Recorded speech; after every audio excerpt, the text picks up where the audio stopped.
It's 7:39. Now, hate crimes are defined as those which target a victim because of their personal characteristics, race, religion, a disability. A government review will now see if those offences should be extended right across England and Wales. In particular, it will consider if prejudice against men and women should be included, as well as ageism. Let's talk now to Nazir Afzal, a former Chief Crown Prosecutor and free speech campaigner as well, Jodie Ginsberg, who joins us from London. Morning, both, and thank you very much indeed for joining us. Nazir Afzal, just tell us first, do you think this is the right thing to do, sort of expand what is a hate crime? Certainly, as far as the elderly are concerned, yes, there are evidence that people are being targeted because they're elderly, and that's an aggravated sentence is appropriate in those cases. I think misogyny, again, another area where there's been trials in Nottingham and other parts of the country which show that there is a significant problem that needs to be addressed. I'm not entirely convinced about misandry. All of us are Googling what misandry is. It's hatred of men.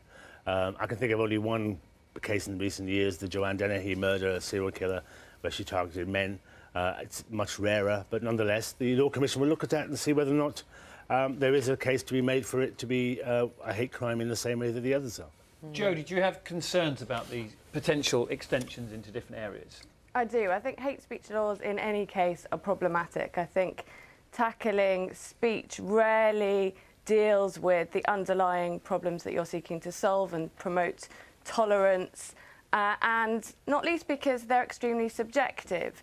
So we talk about, for example, extending hate speech to include misogyny. Hate speech at the moment is being used willy-nilly. It's being used as a blanket term to cover all sorts of things. I see it most prevalently in the debate over the Gender Recognition Act, for example, in which women who have questions about the Gender Recognition Act are accused of being transphobic. A woman who put up the dictionary definition of the word woman was accused of hate speech. I'm not sure that's something that we want the police and the judiciary to be pursuing. But what about, I mean, you give those examples, but these, for example, with ageism, you know, these are presumably designed to help protect people who are vulnerable. Of course, all of these laws are designed to protect people that are vulnerable, but in practice, that's not what happens. And we have a plethora of laws already that deal with violence against communities. We have a plethora of laws that deal in particular with violence against women, for example, and yet those laws themselves are not being used effectively to support women.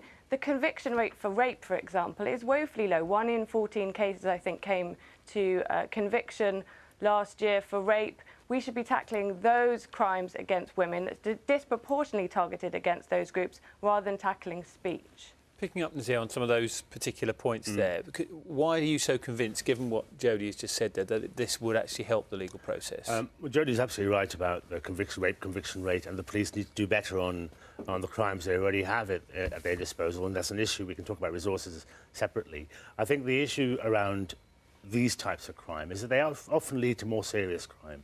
To give you an example, which you may not be aware of, as a 17-year-old, Salman Abedi attacked a young girl at school. 6 years later, he blows up Manchester Arena, kills, as we all know, 17 women out of 22. He was on a path towards more serious crime against women and girls, starting as early as he did. If you are able to intervene as early as possible with those who abuse early, who demonstrate their misogyny, for example, then you are in a position to intervene. And I think it's not necessarily about criminalising. I certainly don't want to criminalise people for what they think, but I do want to criminalise people for what they do.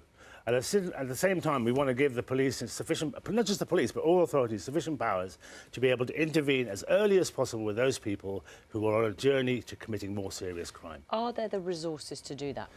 Absolutely not.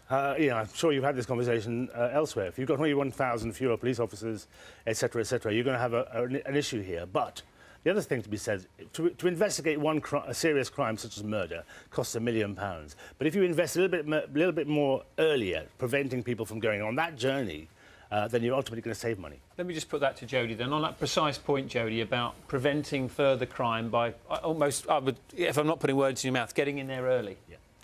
I think the idea that we can prevent future crimes by policing thought and expression is a dangerous road to go down. What are we talking about here? Are we talking about pursuing people for wolf whistling at women, which has been suggested as one element that should be considered as part of a hate crime, because potentially they might go on to beat their partner. I think that's an extremely dangerous path to go down, that we're starting to elide bigoted speech or even just ignorant speech with a propensity to commit violent criminal acts. Is that what it's designed to do, Nazir? Police thought and expression? Absolutely not. My point is that I don't care what people think. People are entitled to think what they say, and similarly, they're allowed to say within limits what they believe. It's about where it causes harm. And when you are on the street and you're being attacked because of your race or your religion or your disability, then the law says that you should get an aggravated sentence.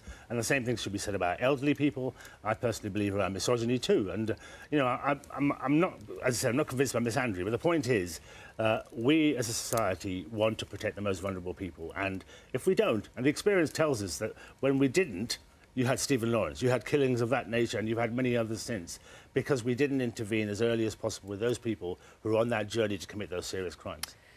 Thank you very much, Nazir Afzal. Thank you very much, and Jodie Ginsberg. Both, thank you very much for your time this morning on Breakfast.